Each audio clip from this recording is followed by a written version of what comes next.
All right, it's time for another episode of the Sci-Fi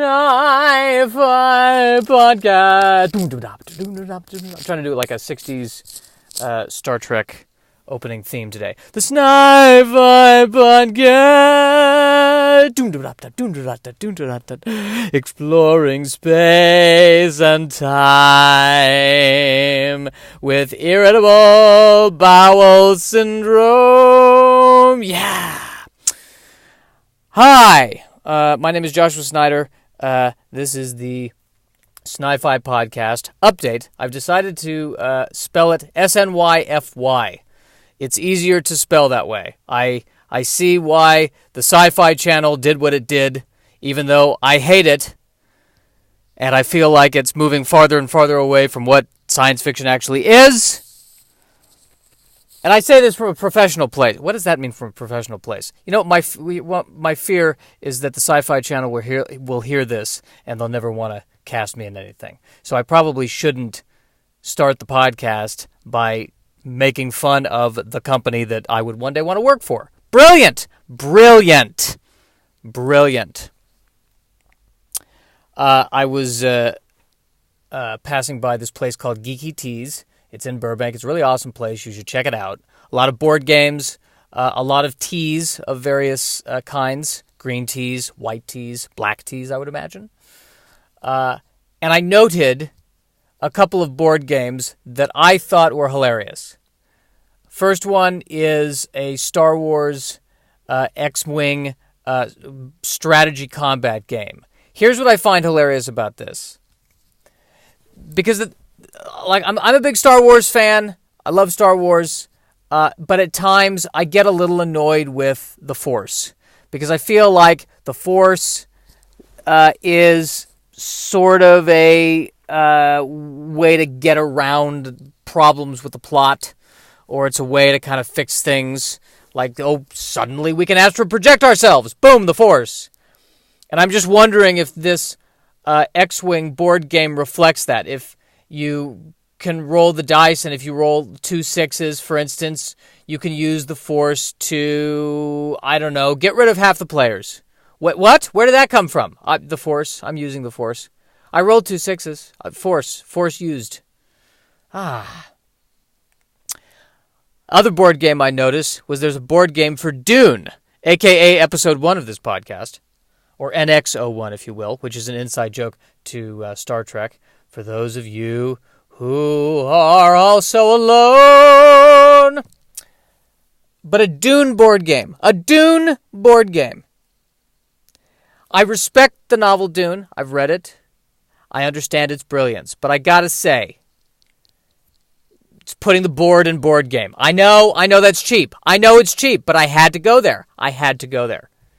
It was, they throw these softballs. I gotta hit them. What can you say? How does that board game work? If you roll 2 6s, you have a meeting with somebody. If you roll 3 6s, you do a 5-minute interior monologue and assume that the person on the other side of the conversation can't hear what you're saying, but they can kind of suspect what you're saying, and there's a lot of intrigue. That's if you roll 3 6s. If you roll Snake Eyes, if you roll 2 1s, you're in trouble. The Bene Gesserits don't look kindly on you. That's what happens if you roll 2 1s. And it may not affect what happens now, but 1,000 years from now, they will kill your great-great-great-great-great-grandchildren. I think that's how the game works. You should check it out. I haven't actually played it, but that would be my guess. All right, so let's transition into sci-fi news. Sci-fi news. I've struggled with the sci-fi news this week because everything that I'm interested in is it technically sci-fi? Like, is Wonder Woman 1984 technically science fiction?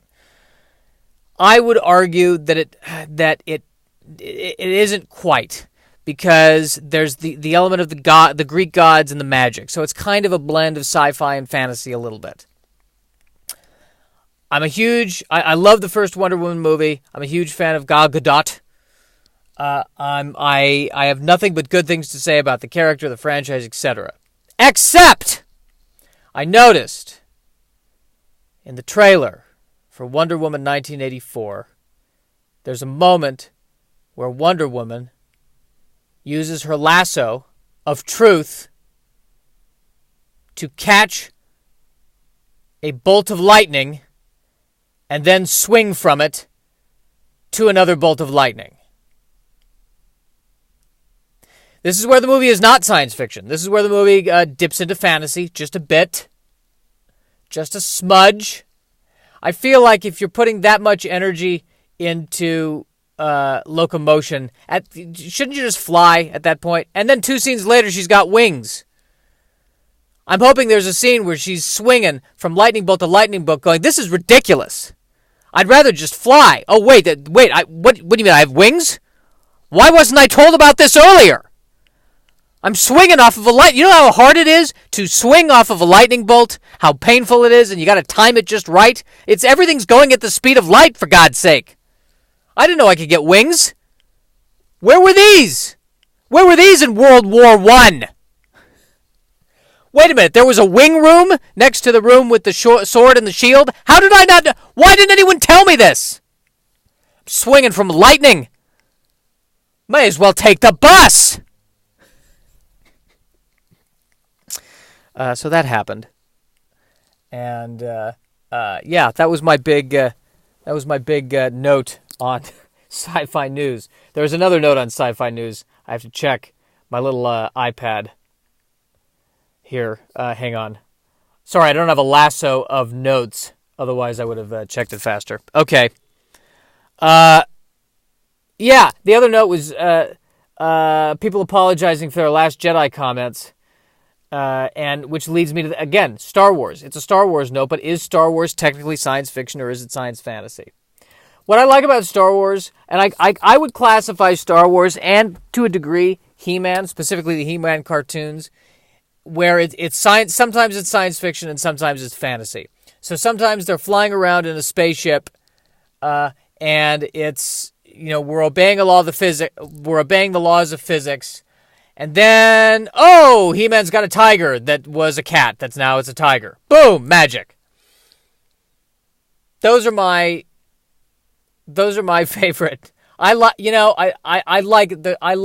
when both are combined, and you see, someone using a Cuisinart to make a smoothie, and then suddenly they use magic to move the earth. Whoa! Could you use that to make the smoothie as well? No. The spell only moves the earth. I don't have a spell for smoothies. You're still going to have to make a.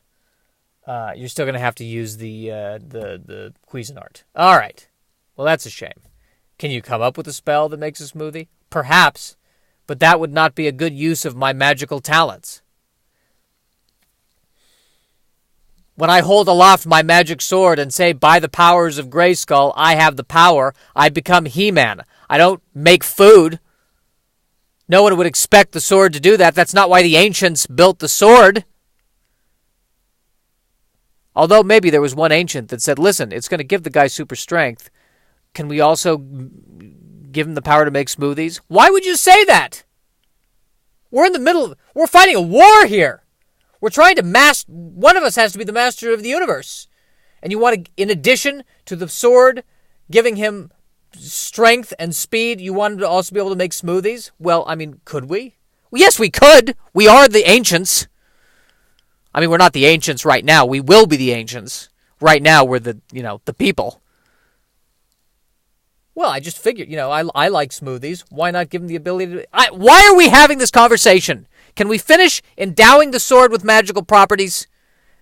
Would you stop acting like an adolescent and start acting like an ancient for once in your life? Got a lot of rage today. I've noticed that. I don't know. Well, good. I'm getting it out of my system by yelling at imaginary people instead of yelling at real people. Okay, so that's what's going on in the news. So now we get to the crux of this episode, which is 20,000 Leagues Under the Sea by Jules Verne. By the way, the title is, they actually spell out the number. I kept Googling I kept writing the 20,000, but that's not correct. It is 20,000 Leagues Under the Sea, which I read in, I think, either middle school or high school. It's hard to remember, along with the book. And I remember at the end they showed us the movie, which was hysterical. We'll get to that in a minute. 20,000 Leagues Under the Sea, Jules Verne. I will now, I have some comments on the Wikipedia article I would like to share with you. So let's dive in. So first of all, I feel like there needs to be a theme. And I feel like because it's, 2019, we've got to make it a modern theme. So I memorized the theme that they used for the Wonder Woman 1984 trailer, which was Blue Monday, or a remix of Blue Monday. So that's the theme I want to use for this 20,000 Leagues Under the Sea. Bow, meow, meow, meow, meow, meow, bow, meow, meow, bow, meow, meow. What will be the tagline for this version of 20,000 Leagues Under the Sea? This summer, action gets wet. Down, down, down.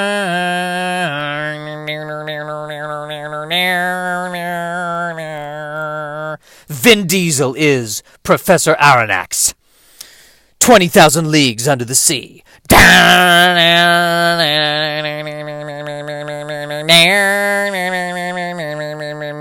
He's an action hero, and he can't kelp it. That should be the end of this podcast right there. That should be the end. That should be the end. He can't kelp it. That should be the end. I should not be allowed to record things. Okay, so here we go. Wikipedia article, 20,000 Leagues Under the Sea. During the year 1866, ships of various nationalities. How can a ship have a nationality? I think they mean people on the ships of the nationalities, or ships from different countries. But ships of various, that just sounds strange to me. It sounds like are there Jewish ships? Oi, Gewalt! These waves! Oi, don't get me started on the Atlantic! All right. During the year 1866, ships of various nationalities sight a mysterious sea monster, which, it's later suggested, could be a giant narwhal. So I feel like this story couldn't take place today because there wouldn't be sea monster sightings. There'd be giant collections of plastic. That's what the Nautilus would have to look like today if they wanted to build a submarine to disguise so that people didn't know it was a submarine. It would have to look like a giant garbage pile of plastic. And then, oh no, it's actually a submarine. Guy had no idea. The U.S. government assembles an expedition in New York City to find and destroy the monster. The note I wrote there is that they would never assemble the expedition in any place other than New York City. Like New York City, that's where you assemble an expedition. That's the kind of city where expeditions get assembled. You wouldn't do it. You wouldn't do it in Denver. Let's be honest. Especially, aside from the fact that it's a naval expedition, people don't go to Denver to assemble expeditions. We need to assemble an expedition. We need to get to the bottom of this. We're all going to meet in Arvada, Colorado, 2 days from now. Why Arvada? Well, they've got a nice Hilton. What? We should meet in New York. It's more of a central hub. But the parking. There's way better parking in Arvada. All right, we'll do it in Arvada. All right, fine. Oh, wait, Professor Pierre Aronnax. I'm probably saying that wrong. Professor Pierre Aronnax is a French marine biologist and the narrator of the story. Happens to be in town at the time and receives a last-minute invitation to join the expedition, which he accepts. This pisses me off. Because he's rich. He's rich. Only rich people happen to be in New York at the time. Yeah, I happen to be in New York at the time. Doing what? I don't know. I just felt like getting some lobster and seeing a show. So I went to New York. Who happens to be in New York at the time? Rich marine biologists, and, I feel like Robert Langdon from the Da Vinci Code, he would happen to be, people with exciting lives happen to be in New York at the time. You know, I happened to be in Arvada, Colorado. I was never asked to be on an expedition. Okay, so then we've got Canadian whaler and master harpooner Ned Land. That's his name, Ned Land. Where was that name when I was talking about Dune? Duke Leto Atreides. And Thufir Hawat. I could have used a Ned Land in there to help. Ned Land. Yeah, the name's Ned. The name's Land. Ned Land. Now, here's what I find hilarious about this. I think I'm talking about it now. I should have been talking... Well, whatever. In the movie version of 20,000 Leagues Under the Sea, or the one that came out, I think, in the 60s, Ned Land was played by Kirk Douglas. And Ned Land is not the lead character. Aronnax is the lead character. I can't even remember who played Aronnax, but I remember that Kirk Douglas was Ned Land, which I thought was hilarious. It would be like casting Vin Diesel kind of as Robin, a little bit. Or, and I just felt like the whole movie was Ned Land going, "Hey, do you want me to take over being the protagonist? I got that. I'm Kirk Douglas. Let me take over. I'll take over. I got this. I'll be the protagonist. It's fine." Okay, so Canadian whaler and master harpooner Ned Land and Aronnax's faithful manservant Conseil are also among the participants. We don't use the term manservant anymore. That disappeared. I don't think we could use it. Yeah, this is my manservant, Tim. It's a little condescending. Manservant. There's something about manservant that's saying, I don't know, it's very lesser than. You know, that and the term secretary have really gone out the window. Manservant. It's almost like, well, I could have gotten a giraffe servant, but I decided to get a manservant because he's got hands. So I spent a little extra, and I got a manservant. I don't know. It sounds evil to have a manservant. All right. The expedition leaves Manhattan's 34th Street Pier. I'm glad Wikipedia got 34th Street Pier in there. I've got that detail. I'm glad we got that right. If we're going to summarize things, we better make sure we get some details are more important than other. 34th Street Pier. Good. And they leave the Manhattan aboard the United States Navy frigate Abraham Lincoln, and it travels south around Cape Horn into the Pacific Ocean. Is it wise to name the ship Abraham Lincoln? I mean, he's a hero, but he didn't have a very good ending. Can we name the ship after somebody who was a hero, but who also, like, didn't George Washington, he was a hero, but he died peacefully, right? Or it wasn't a tragic, sudden, abrupt assassination. How about the John Adams? Can we get the John Adams? He lived to be 100. I'd rather be on the John Adams ship. Let's be honest. I used to have a joke about that movie Prometheus that came out, the Alien prequel. Don't call the ship Prometheus. Do you know how Prometheus had a terrible end? I would call the ship the Barack Obama hand sanitizer. That would be the name of the ship I would call it. That's the ship I'd fly on right there. Okay. So the Abraham Lincoln is leaving from the 34th Street Pier. 34th Street Pier, people. That'll be on the test. That would so be a question on a test written by a teacher who was done teaching English. What was the name of the pier that they left from? What was the name of the pier, class? Shouldn't we discuss the theme of the book of Revenge? Whatever. Did you read it? Yeah, 34th Street Pier. All right. I guess you can go to college now.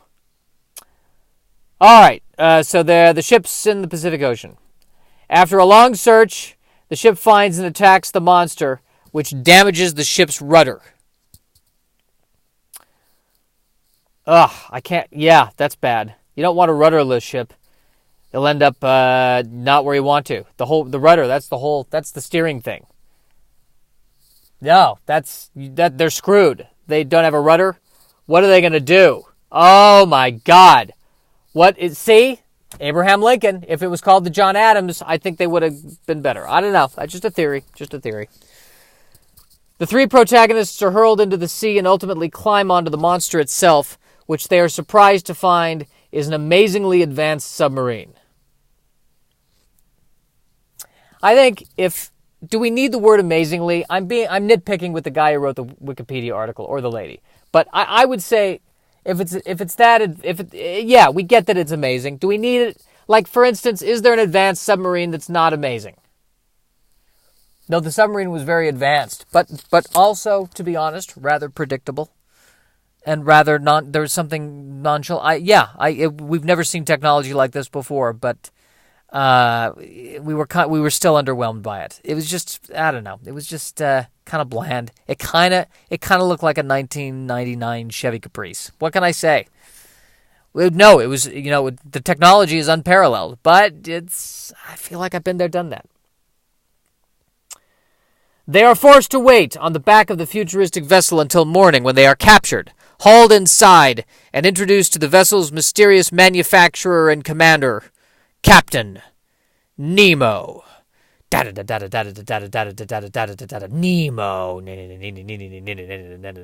Played by Michael Fassbender. I think that's who you'd have to cast right now. Or whoever, Mark Rylance, maybe. But a Shakespearean, somewhat of a major Shakespearean. Although, I think they later determined that Captain Nemo might have been actually Indian, which they honored in the League of Extraordinary Gentlemen movie that came out, which I thought was actually a really cool thing about that movie. Flawed as it was, that they cast someone who was Indian to play Nemo. I didn't know this, but there was a sequel that Jules Verne wrote to 20,000 Leagues, where I think they established that Nemo was, I believe, Indian. Or something of that nature. Not a white guy, that's the point. Captain Nemo, by the way, that name works. That is the correct name to give a mysterious captain of an advanced submarine in the 1860s. You couldn't call him Captain Silverberg. It wouldn't work. Silverberg! You just no matter how much drama you put into the name, it lacks. What happened? What happened to them? They've been taken. Who took them? Silverberg. Silverberg? You mean my dentist? Yeah, it doesn't work. All right. Is that me being racist? Is that me being? You know what? Just in case, there's someone out there named Silverberg. If you dream it, you can do it. If you want to be an enigmatic captain of a submarine, you, Silverberg, can be that. And then people will say the name Silverberg, and they will tremble. Okay, so, all right. This next sentence, of the Wikipedia summary, by the way, is my favorite sentence of the whole summary. Here we go.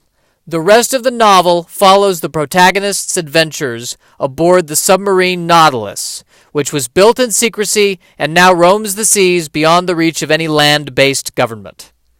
That is my favorite sentence, because I feel like that is the moment where the person writing the Wikipedia article went, screw it! I'm done summarizing this thing. I can't do it. I can't read anymore. They go on adventures. What do you want?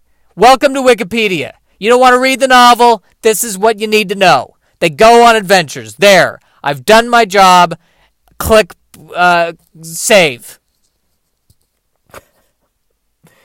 And in all fairness to the Wikipedia writer, that is about 90% of the book. You want to know what 20,000 Leagues Under the Sea is? Chapter 57. We find something under the sea. We examine it. Uh-oh! The ship almost runs out of oxygen. We narrowly survive. Next chapter. We find something else under the sea. Uh-oh! The ship almost runs out of oxygen. We narrowly survive. Next chapter. Uh-oh! We find that something's wrong. The ship doesn't have enough oxygen. Now it does. Next chapter. Uh-oh! The squid. We're almost dead. Nope, we're fine. Next chapter. I still want to stick with Nemo. What's wrong with you? I don't want to stick with Nemo. Yeah, well, I still kind of do. Fine, we'll stick with Nemo for 19 more chapters. There it is. There it is, people. There's your summary of the book. All right, next line. In self-imposed exile, Captain Nemo seems to have dual motivation. a quest for scientific knowledge, and a desire to take revenge on terrestrial civilization. That's tough. That's tough to have both of those in your head at the same time. Captain, what are we doing today? We're going to examine this kelp. No, I'm sorry. It's Wednesday, isn't it? It's Wednesday. We're going to destroy Australia. That's what we're doing. Kelp is Thursday. Sorry about that, guys. Sorry, totally got that mixed up.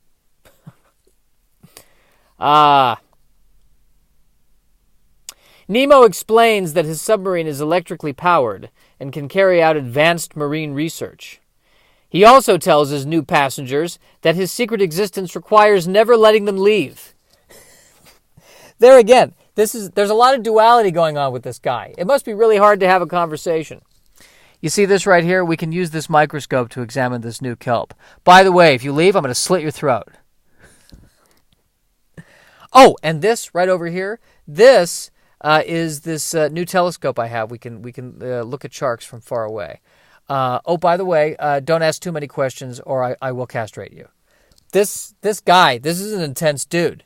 You never know quite where he's going to land. Got to be careful. Got to be careful with the Nemo. Got to watch out. And call him Nemo. Don't call him by his first name, Archibald. I don't know what his first name is. Okay. Professor Aronnax and Conseil are enthralled by the prospect of undersea adventures, but Ned Land increasingly hungers to escape, because Ned Land, apparently, is the only character with a brain. And that's really what that movie is, I think. It's 2 hours of Kirk Douglas going, What? Really? I'm Kirk Douglas. Why are you, on top of the fact that I'm Kirk Douglas, I'm not an idiot. Why are we doing, what? Why are we staying? We got to get out of here. I don't care about his microscope. He just said he was going to slit our throats and castrate us if we look at him wrong. Are you crazy? They visit many ocean regions, some factual and others fictitious. Yeah, SeaQuest had the exact same problem, by the way. Is it science fiction? Is it fantasy? The first season of SeaQuest, it was science fiction and a little boring. Second season, it got into fantasy and just got weird. And there's a scene where they're talking to Neptune. There's Neptune right there. We unlocked Neptune. What? We ran into Neptune. What happened to the show? How did the show suddenly... Why is Neptune here? Well, because how many episodes can you talk about plankton? That's why. That's why, as science fiction goes, I prefer the space to the ocean. Because it seems that the ocean, the only one who can really kill it is James Cameron. That's the only ocean science fiction movie I've seen that was like, yes, let's do this. All the other ones, sooner or later, even Jules Verne, he's got to go to Atlantis. You can only talk about kelp for so long. That's the lesson. James Cameron and SpongeBob, the only two that have really hit the underwater genre. The travelers view coral formations, sunken vessels from the Battle of Vigo Bay, the Antarctic ice barrier, the transatlantic telegraph cable, and the legendary underwater realm of Atlantis. Boy, those are two different days. You see, right? That's the cable. That's the telegraph cable. Oh, that's what it is. Oh, cool. What's that over there? Atlantis, Lost City. I think those are mermaids. Wow, it's a good day I decided to come down and watch what was going on the ship today when we discovered Atlantis. Because I heard, Ned was telling me yesterday it was a cable. Boy, this is a really, you got to be on your feet on this ship. All right, next, the passengers also don diving suits, hunt sharks and other marine fauna with air guns, and also attend an undersea funeral for a crew member who died during a mysterious collision experienced by the Nautilus. Yeah, it's just a lot. There's a lot of different things going on. Yeah, we're in a diving suit today. What about today? Oh, we're going to a funeral. He died when the ship crashed into something mysterious. Oh, should we be worried about that? Nah, it's fine. There's more kelp to examine, and then we'll destroy Africa. Wait, what? What? Now, here's my theory. Of all of the things that they experienced in that last sentence, my theory is that the funeral was the most annoying, because then you got to engage with chit-chat. You can't chat with Nemo. You can't have a casual conversation with Nemo. It's just too dangerous. Nemo's like, yeah, I was thinking I just wanted a salad today. By the way, if you look at me wrong, I'm going to take out your eye. But yeah, salad. I've been eating too much red meat, and I want to slow down on that. When the submarine returns to the Atlantic Ocean, a school of pulpies attacks the vessel and kills a crewman. In French, pulpy is a generic term for a many-legged marine creature such as a cuttlefish, octopus, etc. The noun devilfish is a close English equivalent. There we get very, very specific. I think it's squid. It's squid. Were they attacked by squids? Squid. I think it was squid. Right? Squid. The squid in this book, the squid and the octopus or whatever, really mean in this book. There's some really scary, angry squid in this book. They ran across squid with some serious rage issues. I didn't know squid could be this angry. Man, these are some, I don't know, I think these squid, I think they're off of alcohol and they're experiencing DDTs or something. I don't know what's going on.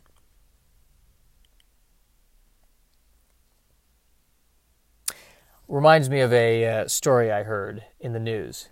They're celebrating how these fishermen found this bald eagle. They rescued a bald eagle that was being drowned by a squid. Now here's my question.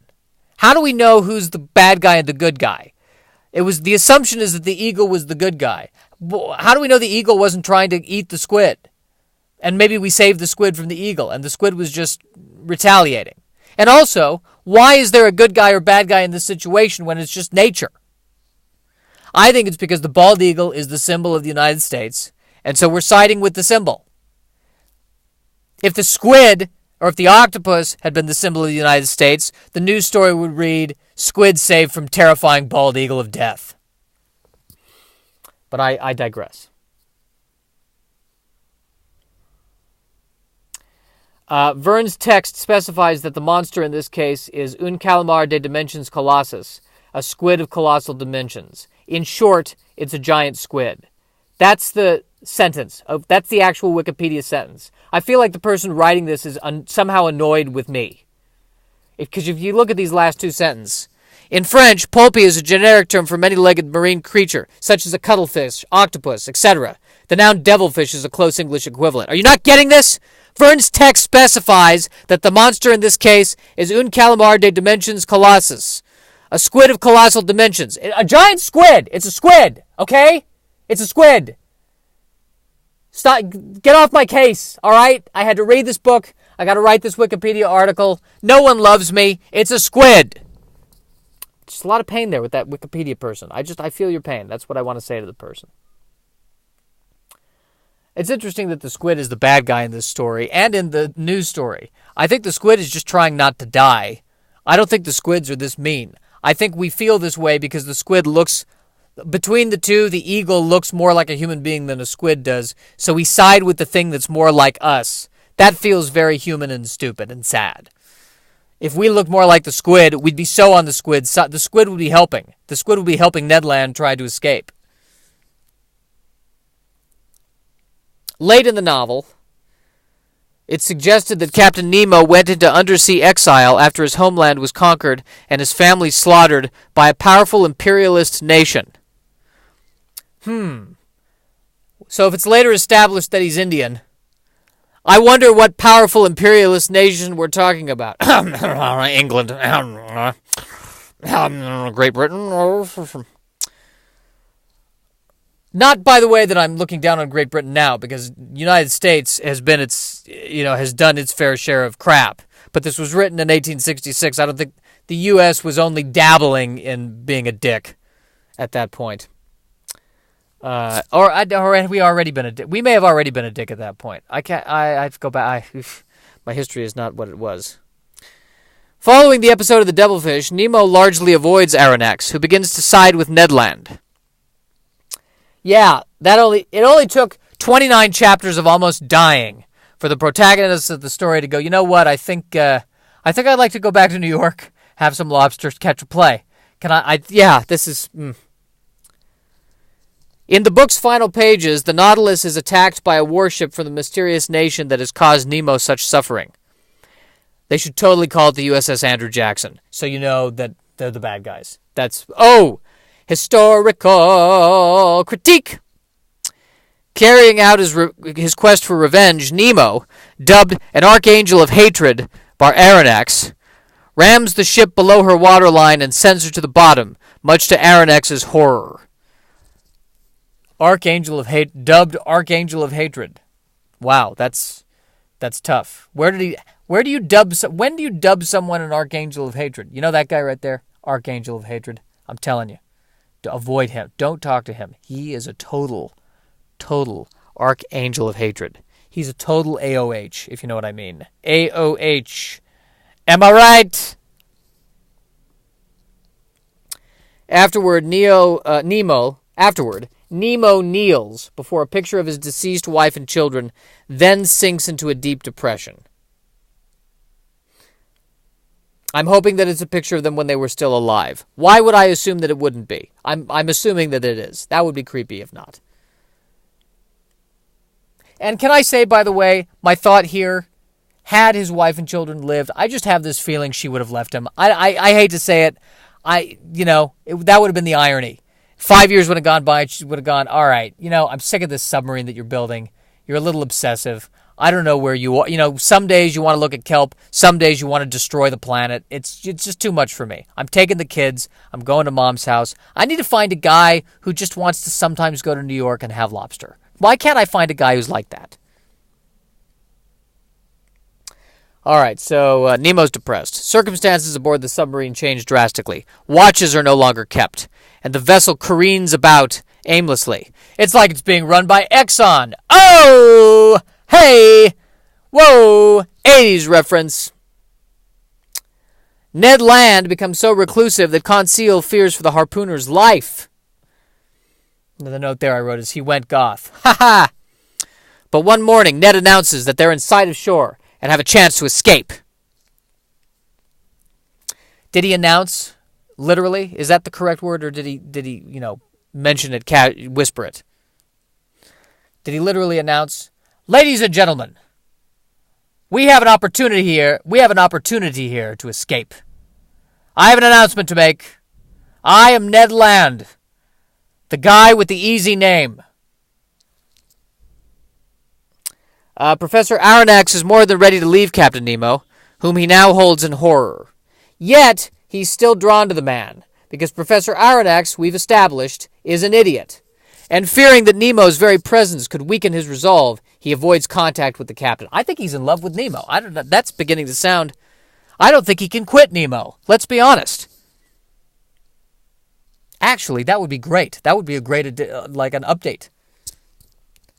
Now it's beginning to make sense. I'm in love with the guy. I know he's crazy. I know he destroys ships in between looking at kelp, but I'm in love with him. What do you want? There's something about him. Before their departure, however, the professor eavesdrops on Nemo and overhears him crying out in anguish, "Oh, Almighty God, enough, enough." Can I say, I'm gonna make a Jewish comment here. As a Jew, every member of my family says that at least 3 times a day. Oh, Almighty God, enough, enough. I mean, that's our slogan. So I don't know. That's what we're like on a stable day. Aronnax immediately joins his companions, and they carry out their escape plans. By the way, this is what it takes for Aronnax to get away from Nemo. Emotional baggage. Oh, got it. Okay. I'm going to be a shoulder to cry on. All right, now I don't want to be this therapist. Let's get out of here. Let's go. But as they board the ship's skiff, they realize that the Nautilus has seemingly blundered into the ocean's deadliest whirlpool, the Moskensstraumen, more commonly known as the Maelstrom. So here's my question about ocean whirlpools. Yes, it's the most deadly whirlpool, but I would argue, is there a non-deadly whirlpool? Is there a nice, calm whirl? I feel like even the small whirlpools, something that if I'm swimming and now I am suddenly no longer in control of where I am going, that's friggin' deadly. I think they're all deadly. No one vacations to a whirlpool that I'm aware. And if there is a whirlpool vacation spot, I'm not going to go there. That's like when my dad and I, when my family and I went to the Cayman Islands, and they were like, hey, do you want to swim with the stingray? And we're like, no, we'll watch the stingray from the boat. We will look at the stingrays. We will appreciate the stingrays and all their beauty, but we will not swim with them. We will not, because they are called stingrays. And we notice that when things are called things, we notice why they're called things, and we act appropriately. Nonetheless, they manage to escape and find refuge on an island off the coast of Norway, but the submarine's ultimate fate remains unknown. Sequel, that's what that means. Sequel. I feel like at the end of that, Ned Land said, you know what, I'm going to move to Kansas. I'm done with the ocean, I'm done with harpooning. I want to move to Kansas. I want to work in a hardware store for the rest of my life. And I want to surround myself with people who listen to me and not almost die for 15 consecutive chapters.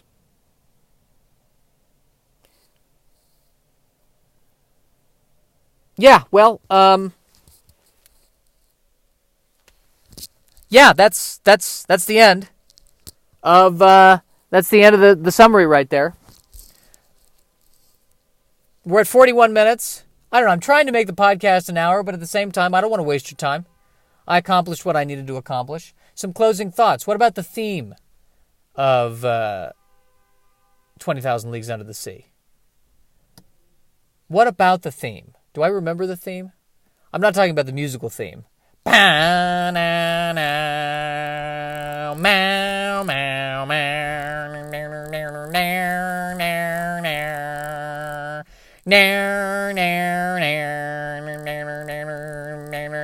Vin Diesel, closing line of the 20,000 Leagues Under the Sea movie. The submarine is sinking into the whirlpool. He's watching it. And he says, see you later.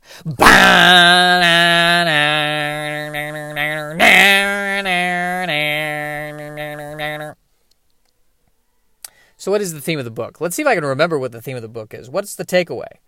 What do I take away from the book? I mean, the thing that occurs to me now is ecology.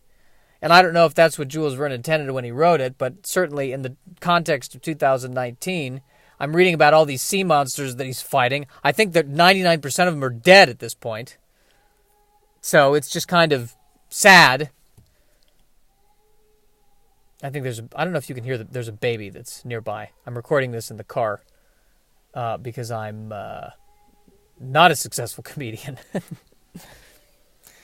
But I think there's that. I mean, there's, the guy's going for revenge. It's interesting that he goes for revenge. He sinks a ship and then he gets depressed. And he finds that revenge did not help. Perhaps lithium would have helped. Paxil. He did not have access to these 20,000 Leagues Under the Sea. But yes, revenge, when seeing other people suffer who you want to see suffer, who I want to see suffer, because I've been in that place where there's been someone I've been irritated with and I see them suffer. And that's, I don't feel better after that. Well, is that true? I don't necessarily feel better, but sometimes if I say, hey, this bad thing is going to happen, and then people don't listen to me, and then it happens, like I empathize with them, but there is a part of me that's like, yeah, I was right. Yeah, I was right. And maybe that's what Nemo needed. Maybe instead of killing 20 people, he should have stood behind someone right as they realized they were wrong and just gloated. And I think then he would have felt better. But and it's a basic concept, the idea that, killing more people is not going to help the people who died initially. And maybe that he learns that, and that's perhaps an overly simplistic view of it. But revenge, the Klingon proverb, revenge is a dish best served cold. I don't think you should serve revenge at all. If you want to serve anything, serve, resentment. Mild resentment is best served. Heated a little bit. It's easier to digest. With a healthy dose of I told you so. That's that's the only thing on the menu. Revenge should not even be on the menu. So we've got that covered. The purpose of science fiction is to speculate. It's used to be called speculative fiction.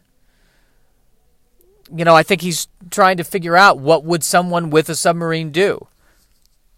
And what kind of freedom would they have because they were not bound to terrestrial law. I think that was another thing that the Wikipedia article touched on.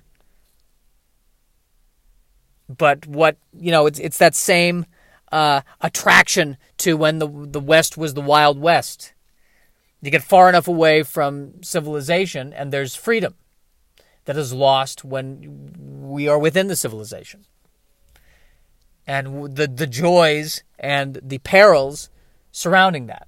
And, the other thing is just the appreciation of this undersea life that we still really don't understand. And are killing, but without understanding it. Then again, if we understood it and then killed it, would that be any better? It wouldn't. Unless there was marine life down there that we understood, and we went, we understand, and these are all idiots. These are terrible creatures. We could have no problem killing them. Let's kill and eat these things.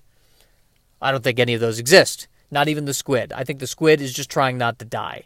That's all the squid is thinking. How do I not die? How do I not die? How do I not die? I'm hungry. Oh, I want to copulate. All right, I copulated. How do I not die? How do I not die? That's all the squid is doing. The squid is not going, there's a giant ship. There's a giant submarine. I'm gonna attack it. I'm trying not to die. Trying not to die. Trying not to die. Trying not to die. That is the squid. That is what is going on in the squid's brain. Trying not to die. Don't want to die. Don't want to die. Don't want to die. Like living. Like living. Hate dying. Hate dying.